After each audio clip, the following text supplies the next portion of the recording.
Okay, great.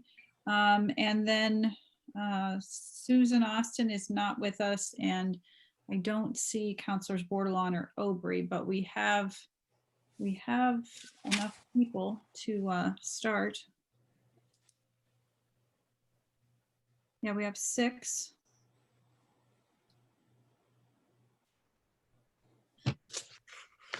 Yep, we have enough people. So do you want to go ahead and start, Mr. Burt? Yep, good with me. Okay, is everybody ready? Okay, we may as well start.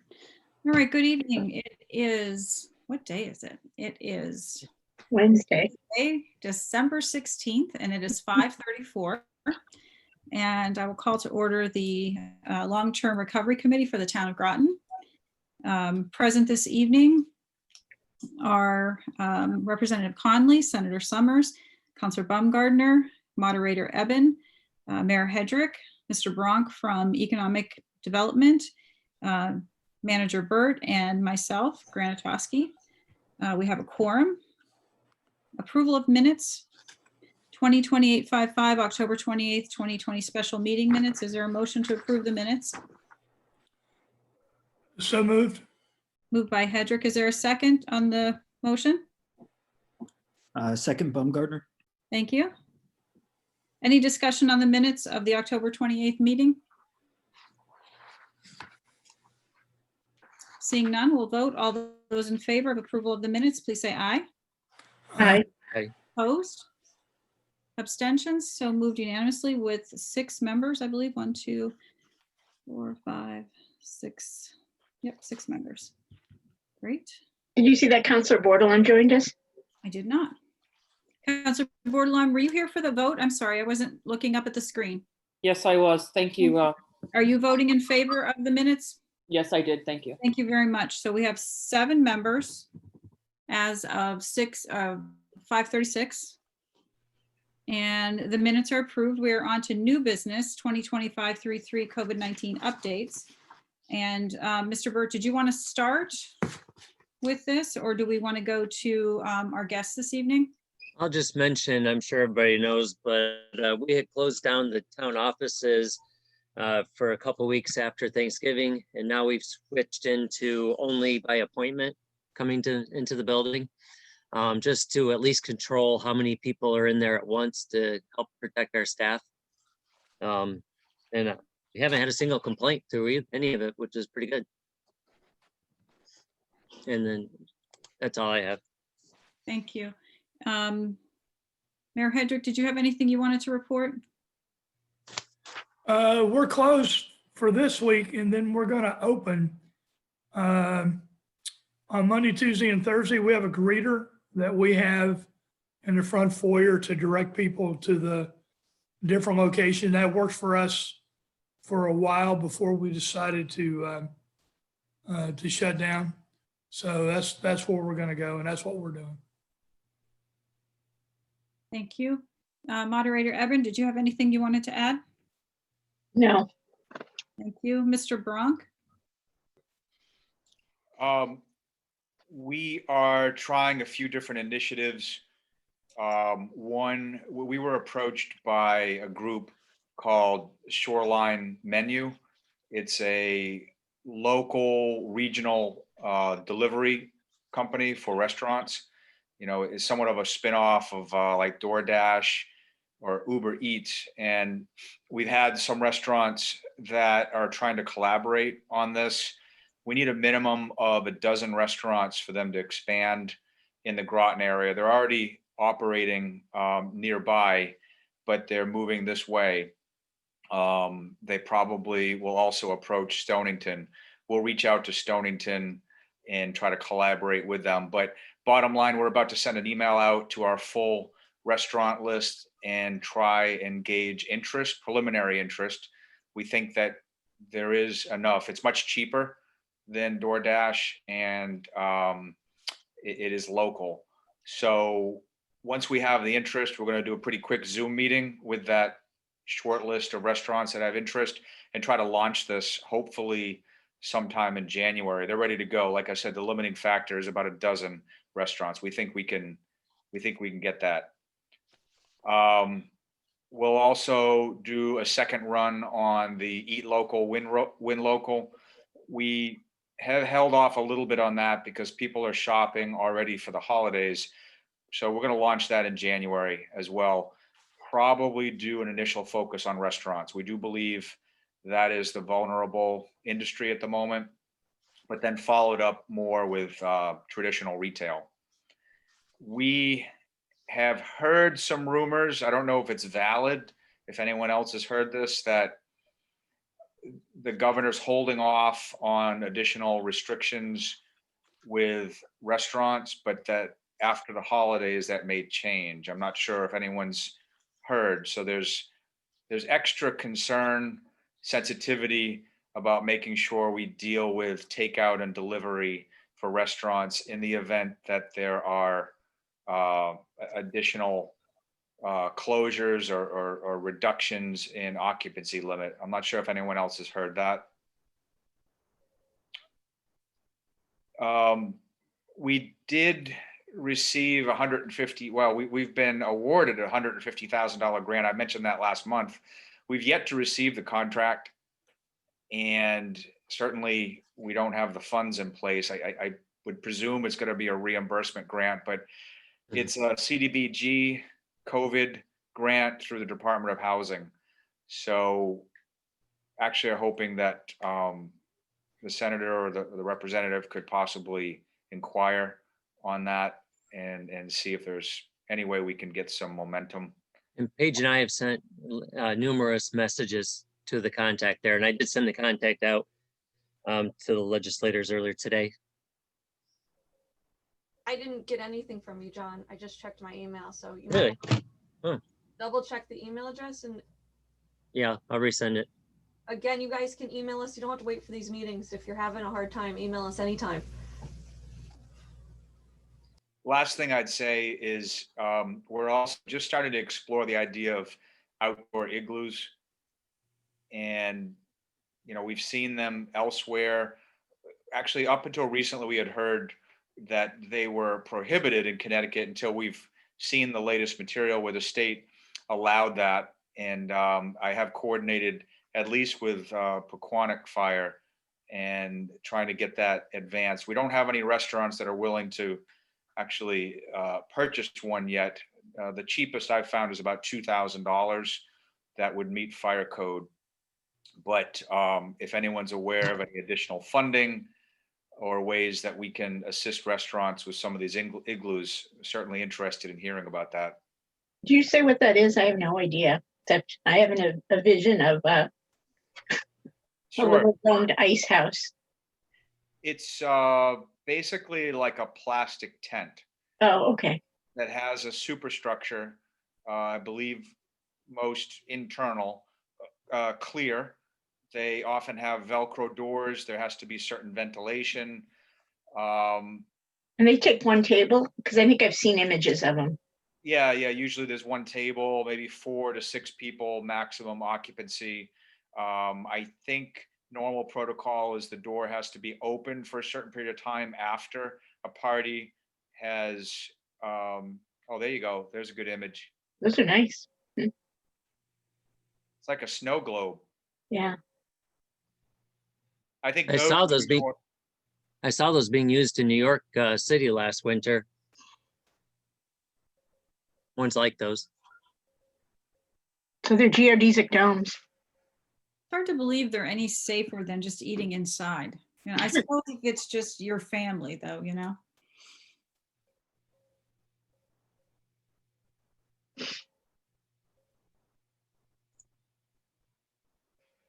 Mr. Brunk, did you have anything else? No, just if people have any additional ideas regarding the igloos, I've got some contacts, but don't have money. If people have any ways to find additional funds for restaurants, I'm sure they would appreciate it. I don't think they're exactly in a position to go out and buy a couple of these. Thank you. Okay, so we'll go to our 2 ex officio members now, Senator Summers and Representative Conley. Senator Summers, did you want to start us off if you have anything to report? I'm not sure if you want an update on the COVID vaccine. I'm happy to give you an update on where we are as far as that is concerned. In addition, I can give you an update on the long-term care COVID positive facility in Eastern Connecticut. We hope to have Green Tree Manor in Waterford up and running, hopefully by the end of the week. That will have 30 beds available for discharges for COVID positive facilities or for transfers from one long-term care to another to attend to the folks in Eastern Connecticut. And as I did receive the email, and we have already reached out to the Department of Housing page to find out where those contracts are for those funds that you have been awarded. And there is a push from members of the legislature to try to help the restaurants. We have already lost, it's been reported 600, but the number's closer to 1,000 in the state of Connecticut already. I don't have the numbers for Groton or Eastern Connecticut, but they're staggering when you think about the number of employees. So the other concern that we are hearing from our constituents, small businesses in particular, is the unemployment fund, which many of us have been working to try to direct CARES funding to help supplement that fund, which is nearly depleted, because without a supplement, the businesses will be given a nice assessment to help upgrade and, sheer up that fund, which, talking to most of the small businesses, that is could push them over the edge, especially the restaurants. So there are many of us trying to work to convince those that have the authority over finances to consider that as something that really could help our small businesses. So we will continue to fight for the restaurants, and if we can find funding for those igloos or those domes, then we will certainly do our best to provide you with that information. And if you want an update on the COVID, I'm happy to give that to you on the vaccines. Where we are now is we have obviously received COVID vaccine. It's the first shipment that we have received. It has been distributed to hospitals that have the appropriate cold storage, and some of our health districts will be in receipt. We have started inoculating. Healthcare workers are the first priority, along with some first responders and long-term care. We expect to have additional supply, but not from Pfizer. Initially, we're going to be getting, we anticipate all of this is fluid, and depending on manufacturing schedules of the producers, the Moderna vaccine will be the next one that we will receive for the next few weeks. We are scheduled to get about approximately 60,000 units of the Moderna, and then it'll slowly ramp down, and then we will get another shipment of Pfizer.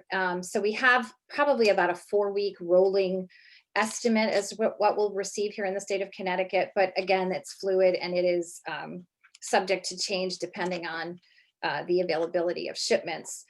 We are going to be the governor's advisory task force on the vaccine. We'll be having our full meeting tomorrow, and we will be providing some recommendations and final reports concerning safety and efficacy, allocation, and communications of surrounding the vaccine. We will be hosting town hall meetings throughout the state with a scientific subcommittee to promote and to make sure everyone has the correct information on the vaccine.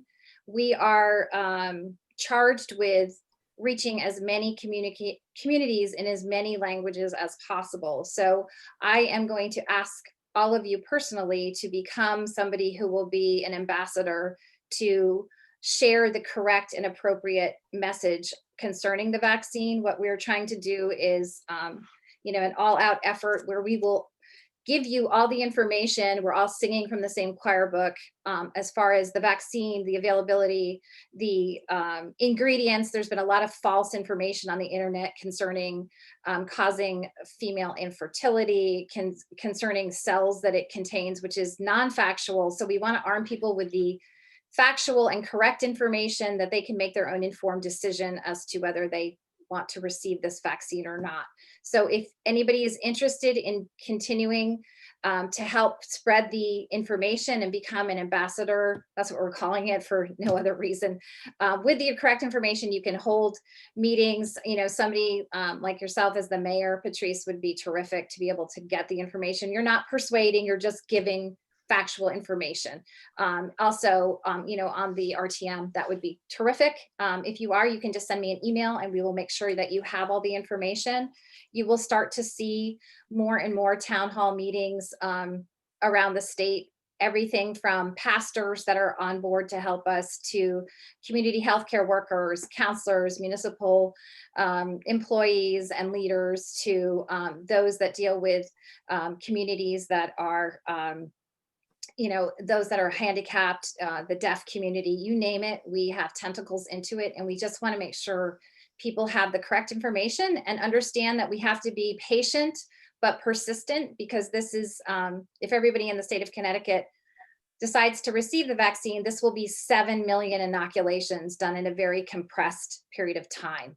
So, and we're also stressing the importance that the first shot you get, you know, basically kicks your immune system into gear, but you're not protected until you have that second dose.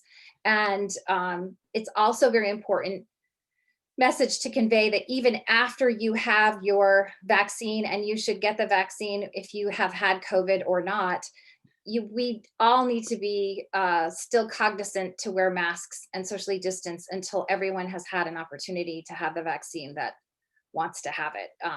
Without that, it could cause a lot of issues within our communities. We also are stressing the fact that the priority that is being set by the allocation committee has nothing to do with someone not being equally entitled to the vaccine. It has to do with the prioritization of those who are most at risk and coming into the most contact with those patients with COVID have to have the first priority, and they are following CDC guidelines. So this is not an arbitrary decision. There have been different specialties that have requested that they've been moved up in priority, and the allocation committee is looking at that. But they're really following CDC and scientific recommendations as far as who gets the vaccine first. So we're stressing this is nothing to do with someone is, you know, not equal to another. It's just with the limited supply of the vaccines, they have to be prioritized. So things that we should know is that the vaccine safety has been studied by our scientific board that's part of our task force. They have reviewed everything that the FDA has looked at and found it to be sound and safe and effective. This is not a vaccine that is approved by the FDA. It is cleared under an emergency use authorization, so it is different than an approved vaccine. Again, you have to have the 2 doses. Residents of long-term care in skilled nursing facilities and our healthcare workers and our first responders are in the first part of the priority 1A.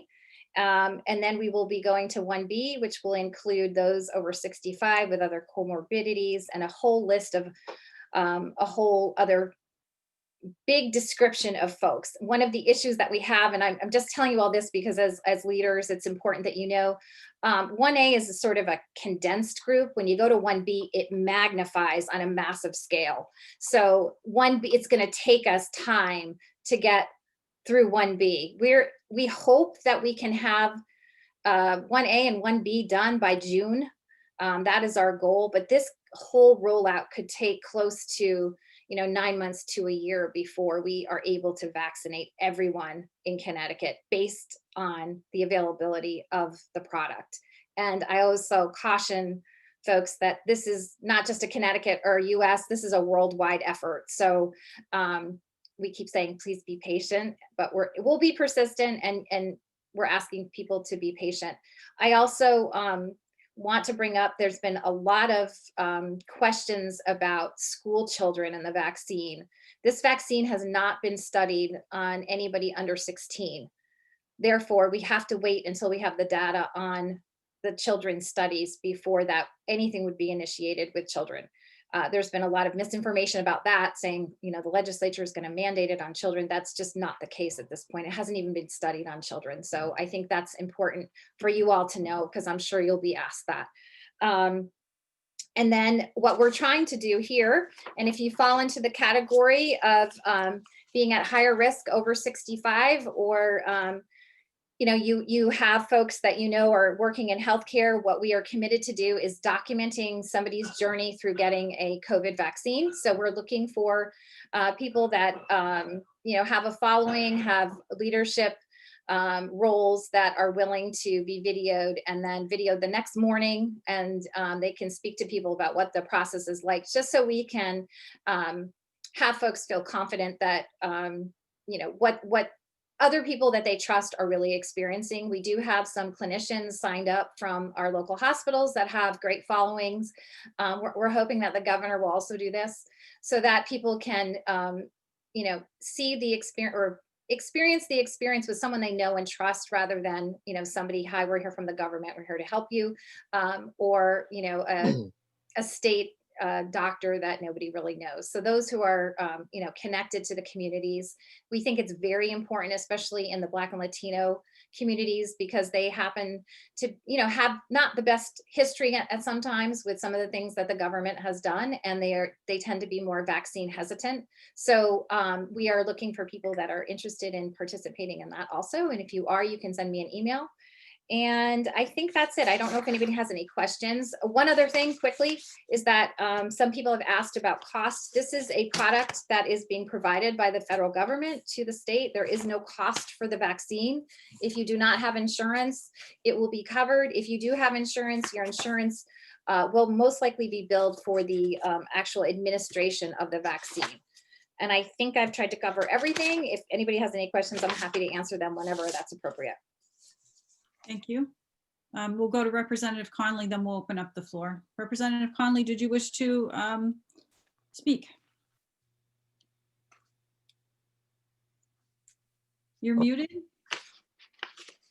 Or is that an? Excuse me. Representative Conley? Can you hear me now? Sorry, okay. So Senator Summers, or sorry, John Burt did send me that email that he sent to Senator Summers earlier while she was speaking, and I forwarded over to our contacts too. So again, if you think of things between meetings, feel free to email all of us, even though we're working remote. Email and cell phones are working great. We're all here for you, as is Joe. Joe and I just happen to share the same staff for Emily. So please copy us all on all things, and Emily can follow up for us. Jared does a great job working with Heather as well every day. Hope he's on again this session. So we in the House have been very busy. Heather did cover a lot of things. I've been getting a ton of emails about vaccines with questions. So the House and the Senate together, and the governor's joining us, are going to be issuing as much information as we can. That's correct. There's so many falsehoods. You cannot get COVID from the vaccine. It's scientifically impossible. I have been sharing with folks that a lot of people are getting a response, or a painful response, like when you get a tetanus shot. That is your immune system working, like receiving the vaccine and working to create fighters for the vaccine. So I never knew that. It's something I learned in one of our meetings, that if you have pain in your ejection site, that's actually a really good sign that your body's working as it should, and your body's fighting this virus. Also, some folks have been feeling a little ill for just a day, maybe headaches, maybe muscle aches. That's your body working and developing what it needs to fight if you get infected. We have been hearing a variety, like Senator Summers said, it might take till the summer before most adults are vaccinated. We've been hearing with 2 more companies getting ramped up with their paperwork by the federal government. If they're both approved, which hopefully these are good products, safe products, we could get vaccines for most adults by the end of spring. So, but everything is very dependent. Everything's very fluid right now about supply chain and receipt, but things are, hopefully we're hoping for good news, and that we'll be in a different position by late spring, early summer. But it is important that everyone does wear your masks. Just because you or I may get a vaccine on 2A or 1A does 1B, sorry, 1B, we're not healthcare workers. Doesn't mean that we are fully protected. We need folks to get both their vaccines, and they're still doing studies if you can still be a carrier of the virus, even though you're not being sick. So we want to make sure people take their precautions, wash their hands. Don't act like we are invincible once we've gotten a first shot, because we do need to get the second shot. And some people, due to their health conditions, their doctors may recommend that they wait a little bit. If I've been telling people, if you have questions about your personal health and the vaccine, please contact your personal doctor who knows all the details about you and give you the best information about your situation. Something we were also told that you can share is if you haven't gotten your flu shot yet, you should get your flu shot 3 weeks earlier before you get your COVID vaccine. So if people are still waiting on those flu shots, now's the time to get them, so you can be ready for your COVID vaccine when it's your turn in line. But things are going, semi-okay. We're in this slump of COVID, and hopefully people, as we get more people vaccinated, the slump will slow down, and we'll be through this problem with COVID, and we'll be back to those numbers with that 2 or 3%, which made people feel a lot more comfortable going to restaurants and businesses. We do need to be very cautious though through this holiday season.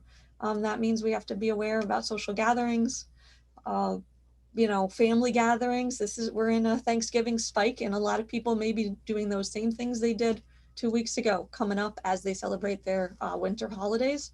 So please, if we can set a good example or forward any of the campaigns that we're doing about being safe and cautious, so that we remind people to stay in small groups and to be aware.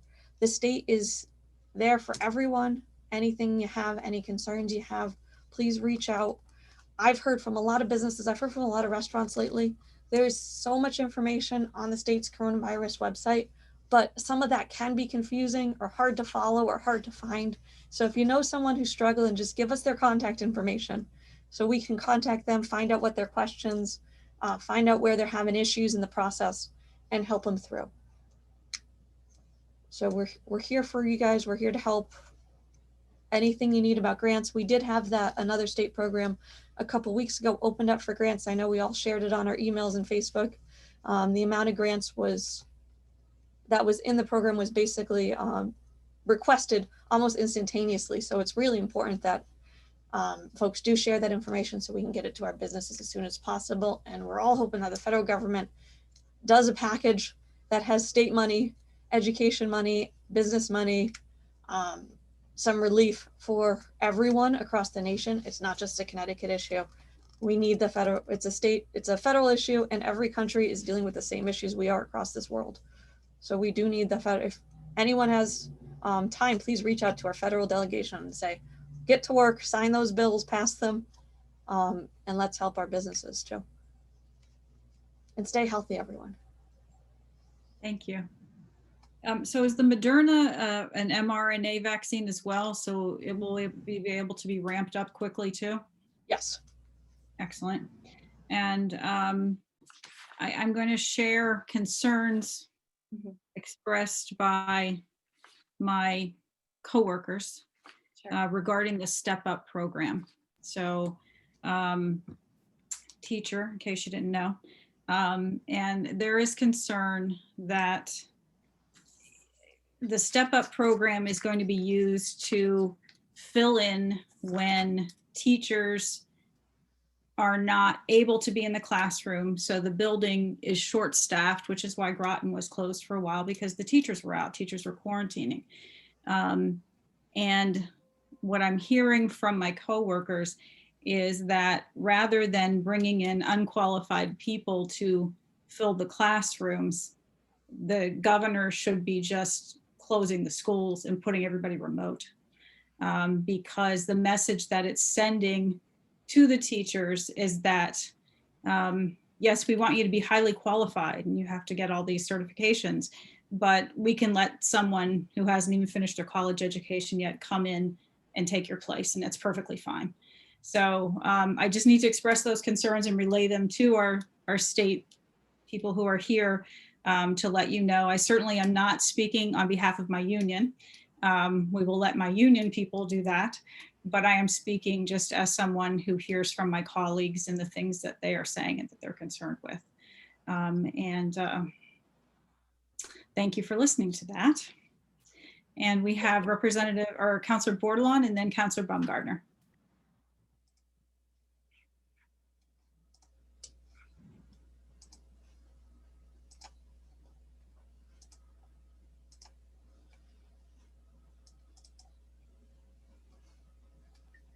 Councillor Bordelon, you're muted.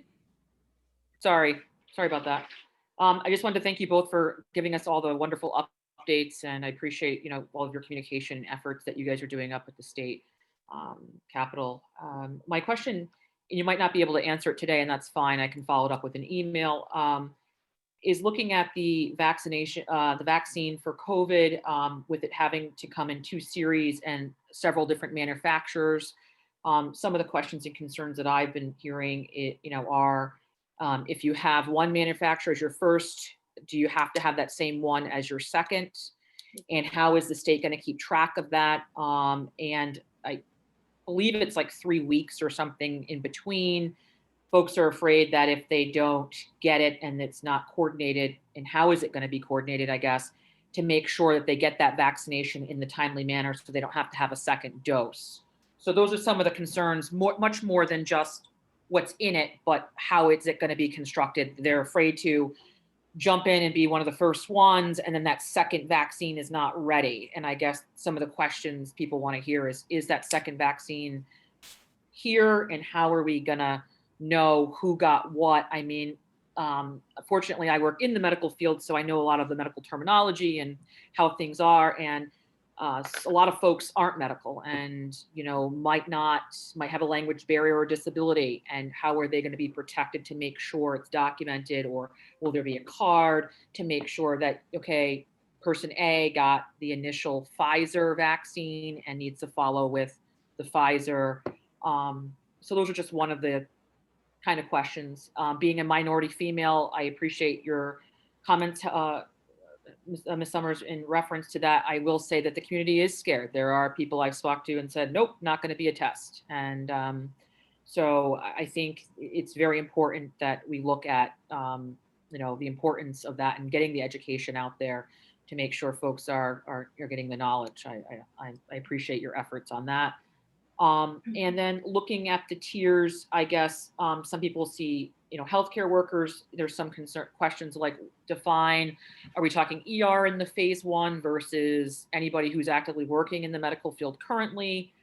And then I know it also did talk about inmates being vaccinated, and but where would like prison COs and teachers that are working with the inmates, what tier would they fall into? So these are just some of the questions that I have received or generated, and looking at just, like I said, the manufacturer and how that second dose will be rolled out, and the recall to make sure people, I guess the concern that people have is if you give it to a certain person and there's not a proper recall policy, it could be a wasted vaccine if that person doesn't show up. So there's going to have to really be a collaboration and an effort to really make sure folks come in for that second dose. So just that's my question. But and looking at what else I have, I think that's pretty much it. Looking for the support for businesses, obviously.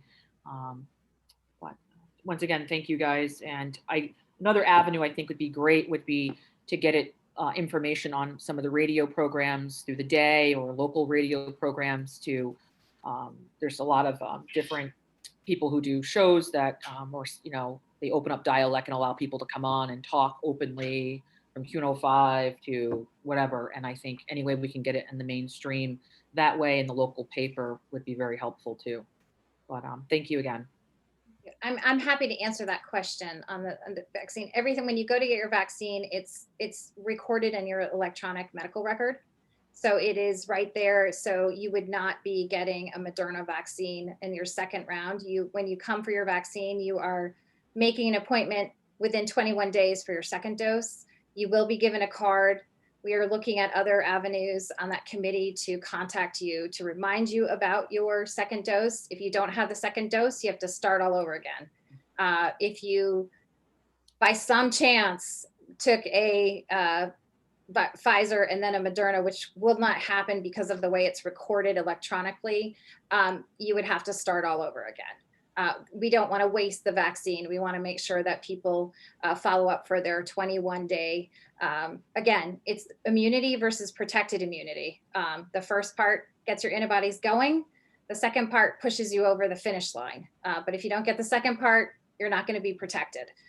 The other thing I think it's really important is you can get your flu vaccine and then get your COVID vaccine, because the COVID vaccine does not contain any live virus. So there is not a contraindication, although we would prefer that you get your flu vaccine, as Representative Conley said earlier. And because you don't want to get the flu and then get COVID. That is not a good combination to have. So if you, as she had said, if you haven't had it, please get it. If you, it's another layer of protection. But that was a question specifically asked to Pfizer, and there should not be any contraindication because it's a different delivery mode. There's no live virus in the COVID vaccine. I think the other thing you asked was, getting this message out. The task force has many modes of communication. There will be a dedicated website for just the vaccine that will be updated weekly with the latest information. As far as the prioritization of essential workers, teachers and caregivers outside of the medical field are considered essential workers, and those will also be prioritized by the allocation committee in accordance with what the CDC recommends. When we say healthcare workers, those are, we have given X amount of doses to the hospitals. Each hospital has their own prioritization on how they prioritize the vaccinations within their system. Some are choosing to start with, CCICU, ICU nurses, et cetera. They cannot vaccinate everyone on one floor at a time because some people might have a reaction. So they have developed their own internal method, whether it be by last name or, critical care sort of pyramid as to how they were going to vaccinate their healthcare workers. And long-term care, I should have mentioned, in our nursing homes, they are contracted with the federal government. Walgreens and CVS will be doing all of their vaccinations. And you will not see a private pharmacy be able to do that kind of vaccination. That is a deal that has been made with the federal government to take care of that particular population, and also assisted living. So if there is somebody who is interested, I can tell you hundreds and hundreds, if not 1,000 emails on, I am this and I want to be put in this category. I just keep cautioning people that this is being decided on a scientific basis by a committee that is looking at the recommendations from the CDC. And I know there's some gray area. So if you send it to me, we will get it to the appropriate people to review. But they are looking at everything, even, for example, somebody who takes care of the vulnerable, that's not actually a certified medical worker, but is a caregiver, that's included in some of the categories that we're talking about. So, and I agree, we're trying to get this message out as fervently and as consistently as we can. So if you all want to become an ambassador for the information, send me an email and we will get you the information so that you can talk to your colleagues and your tentacles throughout the state. So we're all talking from the same page. Thank you. I was putting together a list A of, couple brief things. Thank you, Senator Summers, for such a good, concise explanation to answer Portia's questions. Those who live, you might have said it, but I might have just not heard it. Those who are in prison and those who work in prison, and teachers are all in 1B group. Anyone who's in close, living in close areas with others or working in very close areas of others are in the 1B group. A lot of people have said that. Basically, almost everyone except for your healthy adult who's working at home is in 1B. So a lot of folks are in 1B. It's a very large group, much larger than the 1A healthcare providers and residents of nursing home groups. I do see, and something I know we're gonna have to talk about, and hopefully people will be understanding and helpful to your neighbors. Right now with the Pfizer vaccine, because it does have to be kept so cold, it's available at, it will be Bacchus and L&M have those facilities. The other vaccines don't have to be kept as cold. So even though New London and Norwich are not far away, there are folks who are going to have transportation difficulties if we are just going to be doing things close to the hospitals. Even if we are going to be doing things over in Groton town, there are folks from Groton City or vice versa who will have transportation difficulties. So we are going to be asking everyone, to help get your friends and neighbors to the vaccine location, as we don't want people to miss their second shot. And even we know how it is with our lives and our friends and neighbors. Even when you get that appointment card, and even when you get that text in your phone, there's always someone who will miss that information. As much as we're all trying to follow the rules, there's always someone who does miss there's that second information. Also, some of the shots, so the second shots, by the different manufacturers, some of them aren't quite the 21 days. So there may be opportunities for people to get those missed appointments, but we do want people to make their second appointment, have the transportation, be able to get to their assigned location, which probably will not be the actual hospital, will probably be something very close by, so that we can get our population vaccinated as quickly and as safely as possible. But we will need all hands on deck for this. Information, drivers, reminders. So remind those in your household of the appointment so we can get people there. And I know, Mayor Granatoski, you had some teenagers and you know exactly what I'm talking about with reminding people to get their shots and appointments. And it does take a village. Indeed, it does. I was making a list of people in the community that I thought might be good ambassadors for your program, and I will send them out. Victor Villagra and Albert Colon are both Spanish fluent bilingual Spanish speakers, and Victor is the Legislative Health District Medical Reserve Corps, I believe. So he would be a good, well-versed, well-spoken gentleman to have if you need people in videos and so forth. But we have Councilor Bumgardner and Moderator Eben who wish to speak. Thank you, Madam Mayor, and thank you, Senator Summers and Representative Conley, for debriefing us on, the workings of the state. Obviously, these meetings are held each month, but so much can change over a month period. So again, thank you to both of our legislators for that information. Happy to serve and step up as an ambassador. Again, thank you, Senator Summers, for pointing out some of the health inequities and disparities that exist. It's obviously not just a local issue, but an issue that has impacted this whole country. And building trust with a predominantly Black and Brown communities is so important, especially as the vaccine begins going online at an exponentially greater rate. So unfortunately, tonight we don't have any representation from the Board of Education, but I'm very much looking forward to working with Superintendent Austin. One question I did have, and perhaps this is something we can talk about at the next meeting, but on the same wavelength of talking about the inequities, am very concerned about many students as we kind of bounce between, for some school districts, going from in-person to hybrid to all web-based learning. Ensuring that every step of the way our young school children have the tools and the resources to be able to fully participate in the classroom.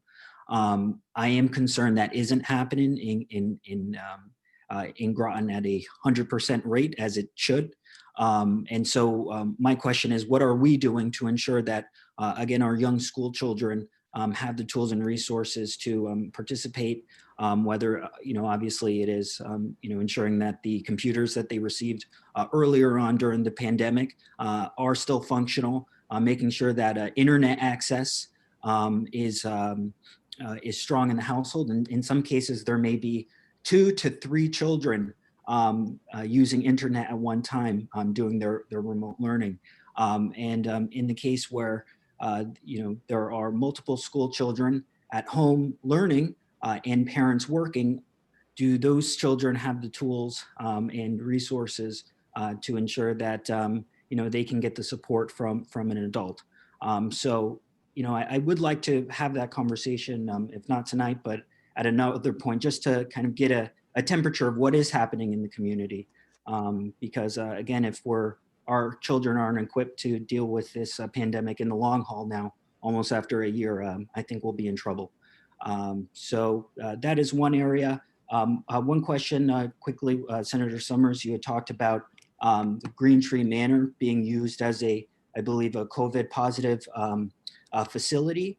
And would just kind of like some clarification to that. I understand that the state has also established COVID positive almost nursing home facilities as well for our vulnerable population in the nursing homes. And I know considering kind of earlier on in the year when nursing homes were real hotspots for the virus and really taking too many lives, are there measures in place to ensure that if we see a massive spike in infections within the nursing home community, that they're prepared to keep our older communities safe? Sure. Well, as far as the nursing homes, I can tell you that there's a special group that we work on every week for the response to what we saw in nursing homes. Previously, the tragedy that we had experienced here and across the nation, 40% of the deaths are in long-term care facilities from COVID. So there has been measures that have been put in place in the current facilities right now. A lot of it has to do with cohorting. It has to do with the structure of the old buildings. Not everybody has the ability to cohort. They're one big box rather than three separate units or wings. How many have single rooms versus double rooms, and testing, what testing is available. At the beginning, we were not testing because we didn't know asymptomatic people on a regular basis. So the nursing homes are tested weekly, everybody in there and their staff. So things have really changed for the folks that are in long-term care right now. The COVID positive facility at Green Tree Manor in Waterford is specifically for those who are being discharged from the hospital. What was happening previously is if you went into the hospital for COVID, but you don't really need to be hospitalized, you needed skilled nursing help. You had to stay in the hospital because there was no place to discharge you to because of what we were seeing in the nursing homes. No nursing home wanted to take a COVID positive patient back. So what we needed to create was COVID positive care for those being discharged from the hospital or being transferred from a nursing home that couldn't cohort properly. Like I said, one big box versus areas where you could separate COVID positive versus not COVID positive to a facility like Green Tree Manor, because it's separate. It has an ability to cohort. They have a great air handling system. There's very specific criteria to become a COVID positive facility. Don't by any means think this is just like something that somebody is just putting together to put people in. You have to have a 5-star quality rating and a 5-star labor rating. So you have to be fully staffed in a way that can handle this kind of difficult, more compromised patient. And you also have to have a high quality.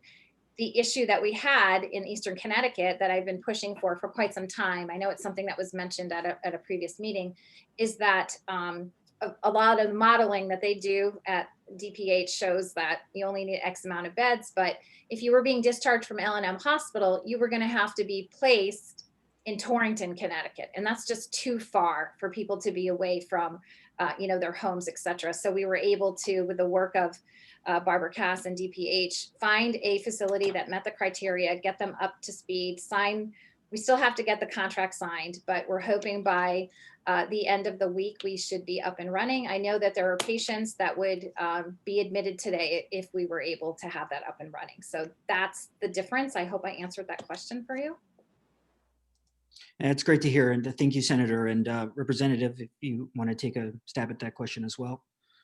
Yeah, no, we have learned so much since when people got sick, and we've lost, unfortunately, in this learning process, so many residents in the nursing homes. But things are safer, and that's one of the reasons why nursing home residents are in the Group 1A, so that if we get the nursing home residents vaccinated, it should limit the spread and limit the contagiousness, and hopefully allow people to have visitors again a faster, more timely way. Because I know our families are aching to see our loved ones who are in the nursing homes, and our nursing home residents are aching to see their families on the outside too. So that's why they're 1A and they're getting vaccinated. We do have enough beds right now, which is good.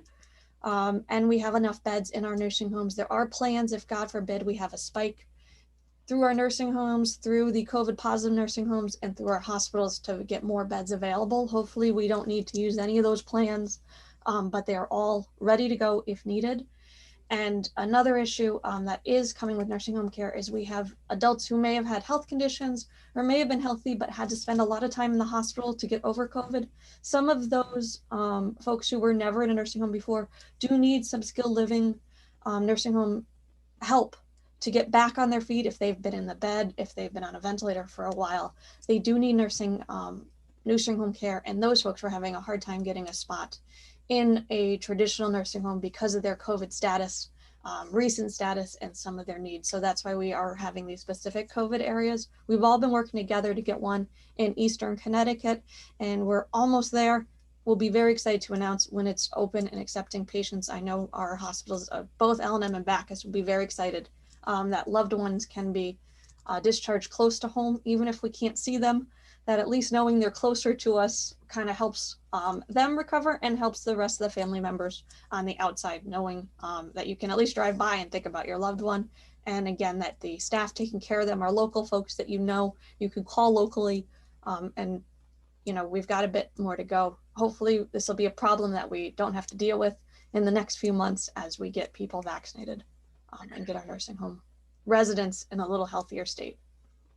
Thank you, Representative. And to be conscious of time, no further questions, but would just like to stress, especially now with the holidays, people will be facing evictions, in some cases foreclosures, and we ought to recognize that. I think, I don't know what the protocol or policies are in terms of how the town may assist in that or has done so in the past, but I would strongly encourage in the case where the town or city has evictions, that in no way the police departments are involved in that. I know I've just read that in some communities across the country that has been an issue where it has really created more havoc and distrust in that a very scary situation for a lot of people. So I think in any case where we can kind of de-escalate those moments, because they will happen, unless there is further action done at the state level. But just wanted to put that out there, and anything we can do, obviously, to prevent that, prevent the evictions, prevent foreclosures, and support people staying in their homes during this winter is so important. So thank you again for your hard work, legislators, and I'm sorry, Moderator Evan. I'd be happy to follow up offline with you later about the evictions. Don't worry. There's mandatory mediation in both housing court for evictions and foreclosures. We've had this program for years, and it's marshals, not police, who are used in it. So I'd be happy to help educate offline later in the interest of time. Thank you. I wanted to just add in here before we go to Moderator Evan that Ms. Austin was invited specifically tonight, but we will invite her back again next month to maybe address some of those concerns. Moderator Evan, you have the floor. Thank you, Madam Mayor. And I do want to thank Senator Summers and Representative Conley. That was really informative and really useful to hear. So thank you. I did have 2 questions. One thing, I am willing to be an ambassador. I don't know if it would be helpful to do this at an RTM meeting too, because we get airtime. So if there is information, we are having a meeting in January. I'll email you separately, but that would be something I would be happy to do. And I don't know if maybe Ledge Light would come, but I'm certainly happy to do it. I have seen recently, I was just curious if anyone knew what this was. The last, I would say, last week, several days in a row at Pfizer, there were just like hundreds and hundreds of cars with police presence at the gates in the evening, and cars coming out, and there were big tents set up in the parking lot off of Shannicosset. And I was wondering if Pfizer was doing its own vaccination. Does anyone know? It was a holiday light Parade. Was what? A Holiday holiday light parade. lights. Wow, It was a fun thing. sorry. I believe Mayor Hedrick was Santa there. Oh, there you go. Good. Anyway, I just had this kind of like a Stranger Things kind of aspect to it. Sorry. But I did want to kind of follow up on Councillor Bumgardner's thoughts, and I did want to just ask if Mr. Burt or anyone had any information on, you know, how the food locker was doing, how residents in Groton are dealing with this in terms of their needs, and also homelessness, maybe related to the foreclosures and evictions that Councillor Bumgardner noted. But I just want to know if there was extra surge in need among Groton residents, and if there's something that, you know, can be done, if there is. I mean, we just talked about the businesses. I always feel like we have to kind of bookend it. Yeah, this is John. I do get a weekly report on the fund balances for the various funds through Human Services. My understanding is that there is probably more requests than usual for rental assistance, but the main evictions haven't hit yet. But so they're trying to do as much fundraising as possible to keep their fund balances up to help people. Our attorneys today just notified us through donating $2,000 to help with rental assistance. So the fund balances are holding steady so far. We're doing well, but we'll see what happens as evictions get further along. Oh, and just to mention, Councillor Bumgardner, I did, in terms of police involvement, Representative Conley did mention marshals, but our police would only go if someone specifically requested, because there's a real threat of violence. Moderator Eben, did you have further questions? No, thank you. Thank you. I try to follow the Kim Shepherdson Watson rule and keep the meetings to an hour. We're at an hour right now, but Councillor Bordelon has a question, so I would ask you all to be patient and let Councillor Bordelon ask her second question. Thank you. Councillor Bordelon, you have the floor. Thank you. I just had a quick question regarding the Green Tree Manor residents that are currently, if that's currently their place of residence. How is that going to work with the COVID patients there? That's my question one. And my last one was in regards to the evictions and homelessness. Since we do not have a shelter in the town of Groton, have we looked at possibly any way that we can help support local shelters? Because we may have current Groton residents that become homeless that have to seek refuge outside of Groton, not because of choice, but because we don't have any services here. So I just had a couple questions, one to John as to how we are going to handle that, or is there anything we can do? And then my question about Green Tree is just, I know working from the medical field, are they going to keep the staff only working on the COVID wing, so they're not going in with the vulnerable patients, or the current residents that reside there that are not COVID positive, are they being moved? I just wanted to clarify that because I already started getting a couple texts about that. Thank you. Sure. You know, we have thought this through. There's separate wings, there's separate entrances, there's separate exits, there's separate air handling systems, there's separate staff. There's no crossover. Again, they have to meet that 5-star quality. They have to be approved by DPH and Medicaid and Medicare. And they also have to have the appropriate staffing and labor. And we have had these types of facilities, and they have been used very successfully across Connecticut. Thank you. You're welcome. And then this is John on the homeless issue. This has come up quite a bit over time, and the mayor and I were both in discussions with people today with the homeless hospitality center, the Ledge Light, and our police department. Because of the snowstorm, we wanted to make sure everybody's taken care of. There was only one person, you know, the biggest thing is that shelter behind the, I think it's a Baptist church there.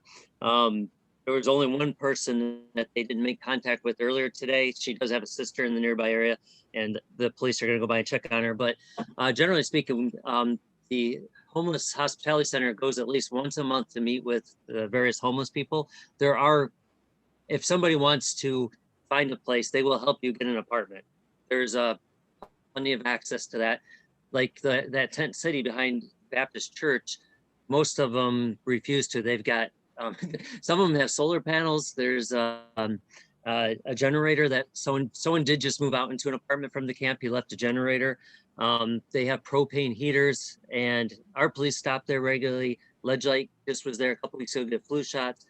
If any of the homeless people want help, it is there available to them. But a lot of times they choose not to. You can't force them.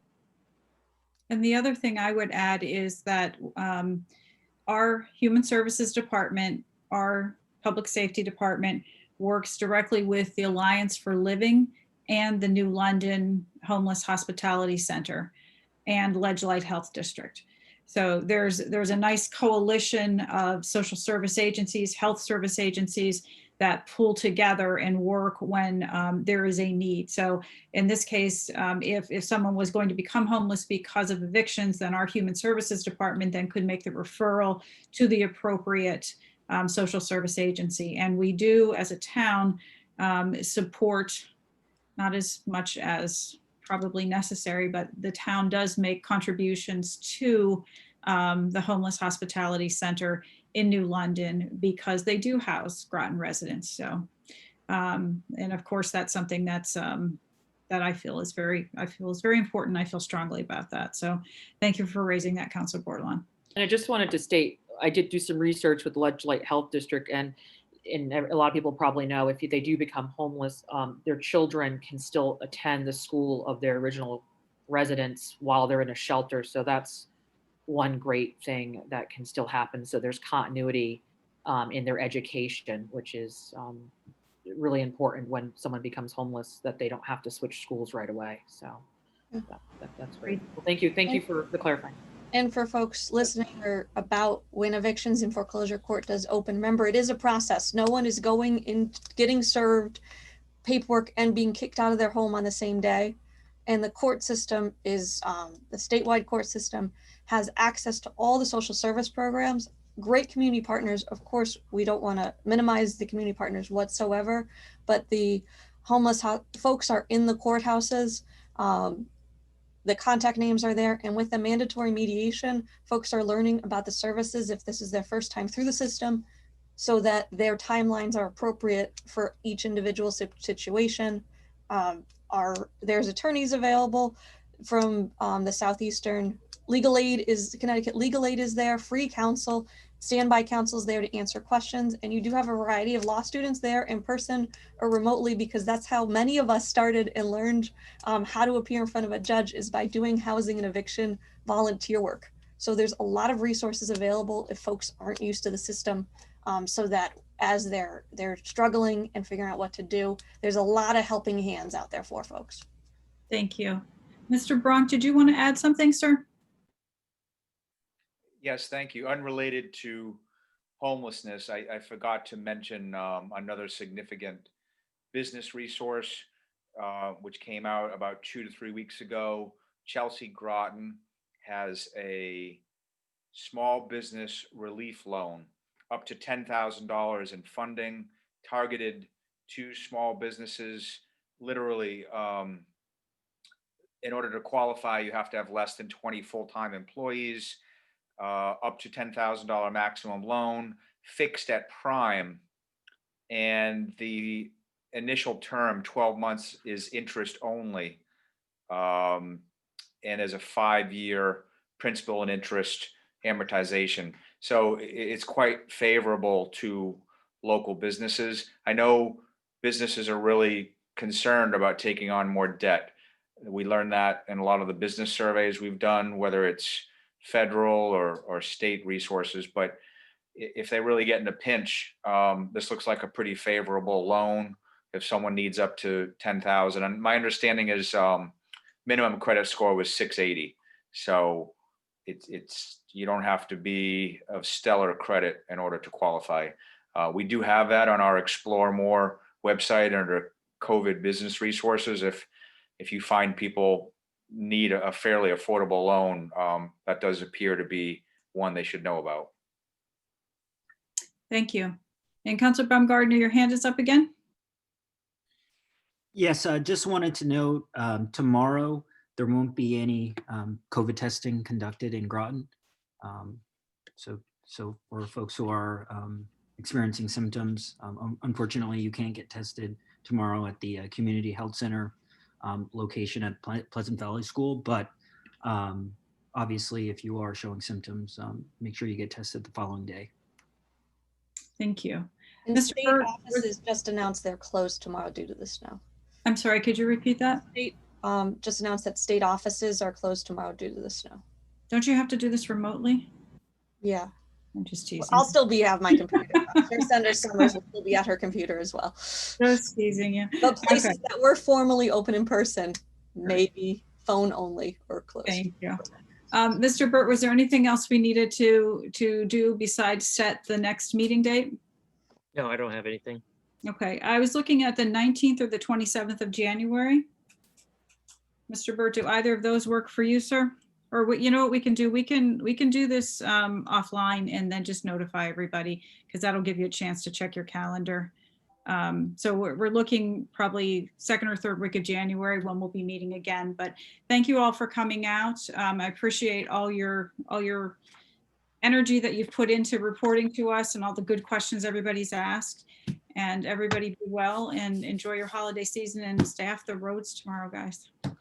Good night, everybody. Be well. Motion to adjourn? Is there? Oh, a I'm motion to sorry. I adjourn? forget that. I forget we're like in a meeting.